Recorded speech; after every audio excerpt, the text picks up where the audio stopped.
Larunbat eta igande honetan gimnasia erritmikoko Makarena 1000 txapelketa ospatu da Gernika Lumoko Jaialai frontoian.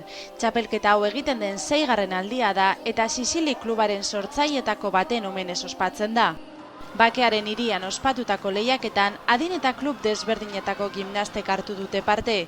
Larunbatean oinarrizko gimnasten lehiaketa izan zen egun osoan zehar eta igandean absolutuena eta taldeena.